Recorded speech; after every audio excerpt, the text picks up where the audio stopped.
Pessoal, na época de Jesus, nós tínhamos o judaísmo que a gente chamava de judaísmo do Segundo Templo, ou seja, é o Templo de Zorobabel. Mas o judaísmo que a gente conhece dessa época não era uma coisa só. Nós tínhamos pelo menos alguns 3 grupos mais importantes. Tínhamos os fariseus, os saduceus e os essênios, que nós vimos a história deles até agora. Os fariseus eram aqueles professores, aqueles rabis da lei, de uma formação um pouquinho mais popular, diferente dos escribas. Os saduceus já eram formados pela elite, pelos sacerdotes, então eles tinham um contato muito grande com a cultura. Os saduceus, eles eram os grupos mais helenizados. É por isso que a Bíblia diz, os evangelhos e Atos, que eles não acreditavam na ressurreição dos mortos, não acreditavam na vida dos espíritos, não acreditavam nos anjos, enquanto que os fariseus acreditavam em todas essas coisas. As pesquisas afirmam que os fariseus tinham mais popularidade como professores da lei do que os próprios saduceus, que eram formados pelos sacerdotes, pessoas ligadas ao templo. Os essênios tinham uma bronca com esses 2 grupos. Eles viam que o sacerdócio, o templo de Jerusalém estava totalmente corrompido por causa da influência helênica dos gregos, dos estrangeiros. Eles viam também nos fariseus não um grupo que seguia à risca a lei de Moisés e os costumes. Então nós temos esse grupo essênio, que é um grupo que parte deles morava em comunidades, em cidades, mas alguns deles tinham uma vida mais sectária, morando ao redor, por exemplo, do sítio arqueológico que nós estamos hoje, que é o sítio arqueológico de Qumran. Aqui eles mantiveram uma vida bem regrada, eles tinham um padrão de recepção de membros, como nós falamos hoje, muito rigoroso.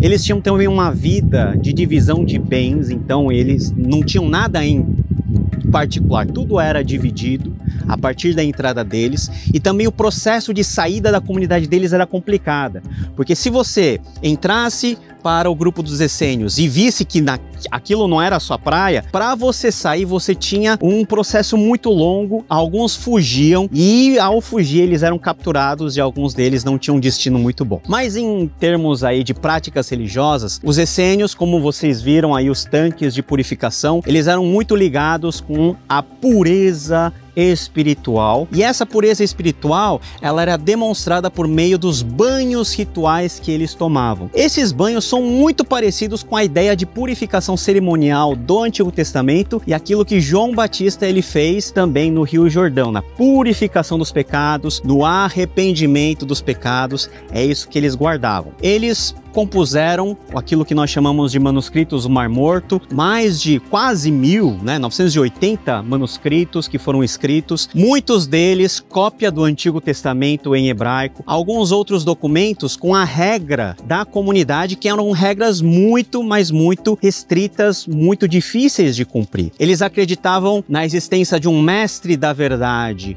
né? Eles seguiam o mestre da verdade. Aqueles que eram aderentes às suas doutrinas eram chamados de filhos das luzes, e os outros que não eram aderentes eram chamados de filhos das trevas.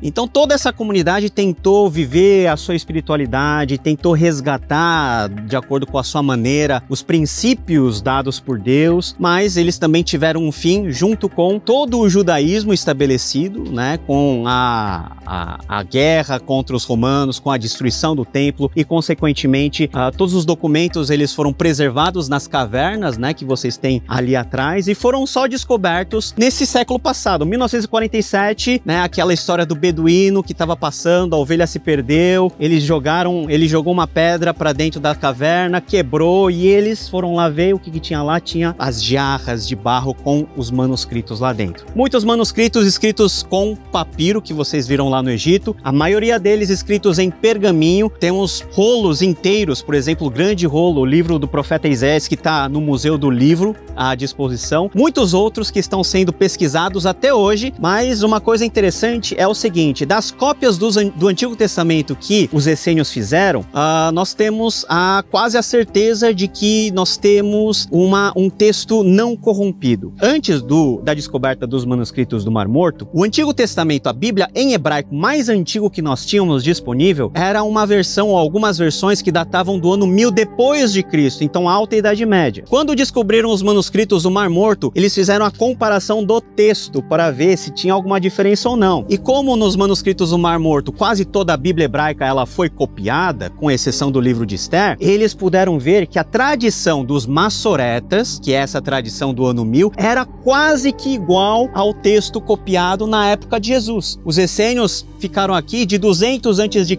até um pouquinho depois de Cristo. Então o texto bíblico do Antigo Testamento, escrito pelos essênios, que Jesus teve contato, é rigorosamente o mesmo que nós temos disponível hoje como consulta das línguas originais, que nós cristãos utilizamos como fonte primária, que os judeus eles têm como a Tanar. Então nós podemos ter a certeza de que Deus ele preservou a sua palavra para que nós pudéssemos ter acesso a ela hoje. Então tudo isso que vocês estão vendo, para nós que estudamos a Bíblia, para nós que fazemos teologia, é um sonho, é a nata da nata estarmos aqui vendo toda essa beleza, vendo nesse calor como que as pessoas viviam e por causa desse calor como que todos os documentos de 2000 anos eles sobreviveram e até hoje os irmãos viram lá dentro, vocês podem ver os poros da pele que serviu como pergaminho, a escrita, a letra, que é a escrita que você consegue ler hoje, quando aprende hebraico, você consegue ler aquilo que eles escreveram há 2000 anos atrás. Então nós temos manifesto aqui a graça de Deus, que é a graça de Deus que ele inspira as escrituras, mas é a mesma graça de Deus que transmite e faz com que essas escrituras estejam disponíveis a todas as gerações, até nós hoje, para que nós possamos conhecer esse único e verdadeiro Deus. E a gente tem que dar graças a Deus por tudo isso. O banho de purificação que os essênios faziam tem a sua realização completa na pessoa de Jesus Cristo, porque ele é a purificação dos nossos pecados, porque por meio do seu sangue nós não precisamos mais depender de oblações, de purificações ritualísticas para obtermos o perdão. O seu sangue foi o nosso banho final e definitivo para que nós pudéssemos ser totalmente limpos e livres do pecado. Então, os essênios nos ensinam muito sobre história, muito sobre resistência, como eles resistiram aos tempos maus, aos tempos de questionamentos religiosos, aos tempos de conflitos religiosos, e também nos ensinam sobre a graça de Deus que se derrama na maneira de como eles viveram, mas também como eles transmitiram e deixaram para nós os manuscritos do Mar Morto, que nos abrem uma janela muito legal para conhecermos como que era o tempo, como que eram as condições e como a palavra de Deus sobreviveu naqueles tempos até chegar nos dias de hoje. Então, a despeito do calor, é um local muito significativo para a arqueologia bíblica, para nós que amamos a palavra de Deus, porque é um sinal visível de que o nosso Deus é um Deus vivo e que zela pela sua palavra e pelo seu povo. Aleluia.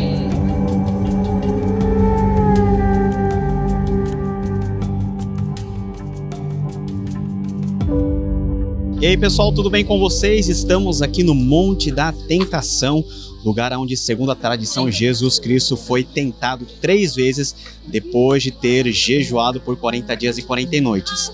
Acompanhe aí a ministração do meu amigo Reverendo Anderson Farias nesse lugar especial que é o Monte da Tentação. Cidade de Jericó é uma cidade muito importante, né? Além de toda essa questão histórica, arqueológica, nós temos aqui alguns lugares que faz parte da história bíblica, né? Ao lermos sobre Zaqueu, nós temos o sicômoro, né? A árvore que Zaqueu subiu, nós temos a fonte de Eliseu e nós temos também aqui atrás o Monte da Tentação. Nós sabemos que quando o nosso Senhor Jesus Cristo veio e quando ele iniciou o seu ministério, ele é batizado por João Batista e logo ele é levado ao deserto para ser tentado. E ali ele vai passar pela tentação após o jejum de 40 dias e 40 noites. E essa história é muito importante para nós e extremamente relevante, que ela nos traz alguns ensinamentos muito profundos. O primeiro deles é que na tentação de Jesus, nós podemos ver a humanidade de Jesus. Nós sabemos que Jesus era 100% homem e 100% Deus. E a história da tentação, a narrativa bíblica da tentação de Jesus, ela aparece nos 3 evangelhos. Ela aparece em Mateus, Marcos e Lucas. Todos eles fazem questão de narrar a respeito da tentação coração de Jesus. Mas o mais que me admira é Marcos, que como eu acho que sou meio parecido com Marcos, objetivo, ele vai direto ao cerne da questão. Ele não enrola muito. E Marcos, então, vai dizer que após o batismo de Jesus por João Batista, ele foi impelido. Ou seja, algo irresistível no coração de Jesus aconteceu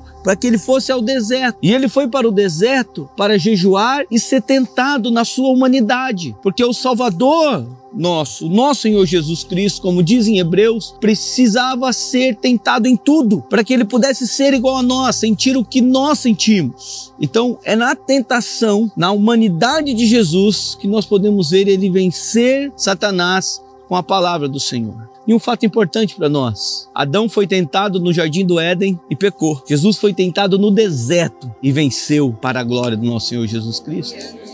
Segundo lugar importante é que a palavra de Deus é que vence o inimigo. O Senhor Jesus venceu Satanás e a tentação pela própria palavra do Senhor. Essa palavra que nos traz vida, que gera em nós vida e vida em abundância, vida eterna, é as Sagradas Escrituras. Dela sim jorra para nós sabedoria, jorra para nós conhecimento a respeito do Deus Todo-Poderoso. Essa palavra, ela é, primeiro, infalível. Você pode crer na palavra de Deus, porque nela não há falhas. Segundo, ela é inerrante. A palavra de Deus não tem erros. E terceiro, a palavra de Deus, quando ela vai, ela nunca volta vazia. Ela encontra algum lugar, ela vence o inimigo. É por isso que nós, como cristãos, estamos tendo esta oportunidade de andar pela Terra Santa, de peregrinar pela Terra Santa.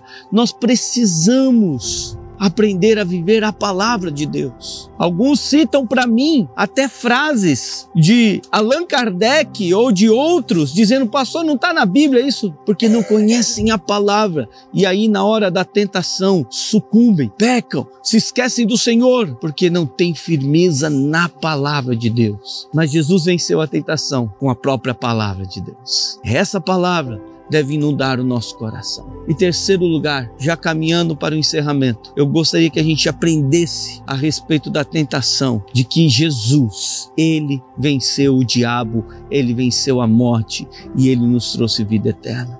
Esse Jesus, que hoje nós o conhecemos como nosso Salvador, aqui no Monte da Tentação, ele mostrou para nós que é possível vencer o pecado. Ele venceu o pecado. Ele venceu a tentação para que pudéssemos entender e compreender que eu e você, apesar de estarmos suscetíveis ao pecado, mas nós podemos resistir à tentação, mesmo estando fraco, mesmo Satanás tendo oferecido pão, mesmo Satanás tendo dizendo para ele: dá ordem aos teus anjos a teu respeito, mesmo que Satanás levou Jesus ao pico daquele monte e disse: olha, tudo que você está vendo, eu vou te dar. Jesus, da sua humanidade, sabia que tudo aquilo, Satanás não podia dar para ele, porque tudo já pertencia a Jesus. Tudo pertencia a Jesus. Se nós andarmos na palavra, irmãos, nós seremos mais do que vencedores em Cristo Jesus.